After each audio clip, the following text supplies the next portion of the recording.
I don't quite see why it helps, if you like. I mean, you can postulate a super-mental being or something. I mean, does it have a mental existence without a physical one? Is that the idea? Yes. So yes, there and would so be that some, this mental, this mind, this omniscient mind has created a contingent physical realm and is the source of the conceptual realm as well. I can't quite see. Well, you could say that it contains all that because it's so infinite that it contains the entire mathematical world in a sense. But does it? Where does it come from? I want to just begin by sort of spelling that out. What your worldview is in that sense. Well, you mentioned when you say my worldview, you mentioned the three worlds, which I often use to describe. Like these are things, also the three mysteries, if you like. Well, one of these, you say there's the physical world, you know, things like tables and so on, and what we think of as the physical world, although it's not quite clear when we go deeply into what's going on, what that really means, but never mind about that. The physical world, and then there's the mental world, that's our experiences, consciousness, feelings about things, so on. And then there's what you call the abstract world. I would be more specific about that. It's a mathematical abstraction. So we're thinking about how it is that... Well, let me secondly explain the mysteries, you see. Go ahead. Mystery number one is the fact that this world of physics seems to depend so extraordinarily precisely, and the more we explore it, the more precise we see this is. It's so precisely guided by mathematical equations. So we have these mathematical, let's not just say equations, that's a bit too specific, mathematical principles. Yes. Which govern in such a precise way the way this physical world operates. And there is, if you like, a huge mystery. I'm calling it a mystery. These things, we're never quite sure whether... is this what Eugene Wigner famously spoke as the unreasonable effectiveness of mathematics? It just seems to be an extraordinarily remarkable fact that mathematics... that the universe seems to be written in that language, and that we can discover it. That's exactly it, yes. Yes. And the more we know about how things operate, I mean, now there's such extraordinary precision there are in measurements. Well, Einstein's general relativity is very, very precisely determined. And laws of quantum mechanics and how they interrelate with, even with gravity in some respects. I mean, how clocks... one of the Einstein's predictions is that a clock up high will run more slowly than one down here. And this precision in that... I'm sorry, I got it the wrong way around. But I know what you mean, yes. The precision is extraordinary. Yeah. But the precision, you know, even from down here to maybe a centimeter above, and they can measure the difference. Yes. So these are extraordinarily precise. Now, it just shows that the mathematical theories, when we really understand them and when we get them right, they're still not quite right, that's clear. But nevertheless, the precision is extraordinary. So that's mystery number one. Mystery number two is how is it that conscious experience can arise when the circumstances seem to be right. Now, it doesn't seem to be probably... I'm just guessing, but I don't think it's present in that glass or in the water in the glass.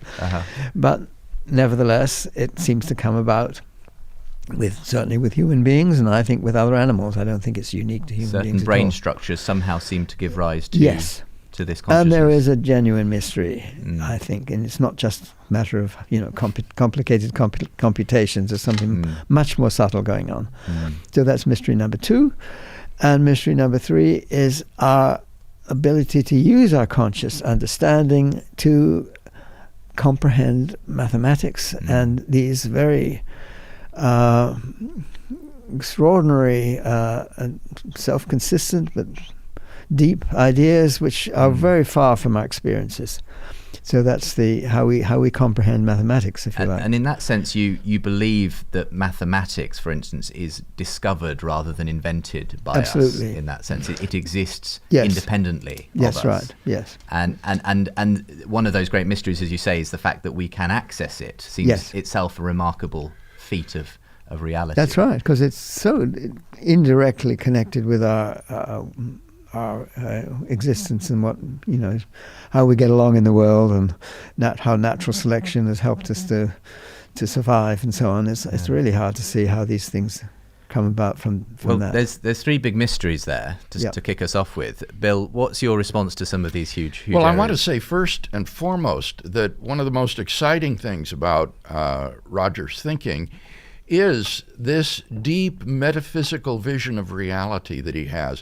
It's in such contrast to the sort of positivistic and verificationistic pronouncements of many scientists who think that philosophy is dead and that these metaphysical questions are meaningless. Roger is engaged in questions that are not simply physical or scientific. These are metaphysical questions. And I think that the fundamental issue that is raised by this tripartite metaphysics is the ancient philosophical problem of the one and the many. That is to say, what is the underlying unity of these three seemingly disparate realms of reality, the mental, the abstract, and the physical? These realms of reality are so different, so causally unconnected, it seems, that one wonders what is the underlying unity for all of these. So how are these three realms related? For example, the mathematical abstract realm cannot be the source of the physical or conscious mental realm, because abstract objects by definition are causally effete. That's part of what it means to be an abstract object. The number 7, for example, has no effect upon anything. So the abstract realm cannot provide the source of unity. Could it be the physical realm that provides the source? Well, Roger's already mentioned the second mystery. How does the physical give rise to consciousness, particularly intentionality? The intentionality is the aboutness of our mental states. I can think about my summer vacation. No physical object has intentionality. So the mental is difficult to derive from the physical, and the abstract, it seems to me, is impossible, because the mathematical realm is characterized by necessity. These are logically necessary truths, and by its plenitude. There are infinite realms of mathematical objects. And the physical realm, by contrast, is contingent and therefore cannot ground these logical and mathematical truths, and it's plausibly finite as well. So the physical can't be the support. Now, what about the mental? Could the mental be the source of these other two realms? Well, in mental causation, we do have the experience of the mental causing physical changes in our brain. I can will to get up or to speak. Similarly, many philosophers have thought that the abstract realm is not really a separate realm that exists by itself, but they are ideas in the mind of consciousness, that they are the result of intellection by a mind. Now, the problem is that no human mind could be the source of the abstract realm because of its plenitude and necessity, whereas we are contingent and finite. So what I want to invite Roger to comment on is, why couldn't the mental realm include an infinite consciousness? That is to say, an omniscient mind which has created the physical realm and which is the source of the abstract mathematical realm. This would solve the problem of the one and the many and give you an underlying unity for this tripartite metaphysic that you affirm. And what you've just described sounds suspiciously like God, Bill. Yes, it did sound suspiciously like that, yes. Roger, what do you say to that? Well, you see, you're putting it as an interesting... You're putting it in the mental world, if you like, whereas I tend to put it in the Platonic mathematical world. You see, that I don't quite see why. I mean, how do you drive the precision? You see, just a mental thing doesn't seem to me. But I don't quite see why it helps, if you like. I mean, you can postulate a super-mental being or something. I mean, does it have a mental existence without a physical one? Is that the idea? Yes. So yes, and so that this mind, this omniscient mind has created a contingent physical realm and is the source of the conceptual realm as well. I can't quite see. Well, you could say that it contains all that because it's so infinite that it contains the entire mathematical world in a sense.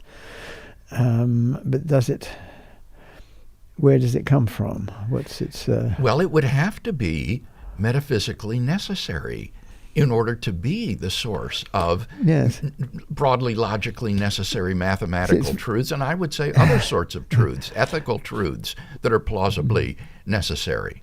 Yes, it's very curious. You see, you have the mental world sort of being a necessary, right, and I have the mathematical world somehow being a necessity because it's somehow mathematical truths somehow. Yes, I appreciate the necessity, but the problem is that the abstract realm has no causal powers. These are causally effete objects that never come into contact with things physically. They can't move them or shove them or pull them. They exert no forces. They are not minds, and so they can't make decisions to cause things. They're not causal agents. So it seems to me that positing the abstract realm as fundamental is causally inadequate, and what one would gain from what I'm proposing would be a solution to these three mysteries. It would give explanatory depth to your worldview.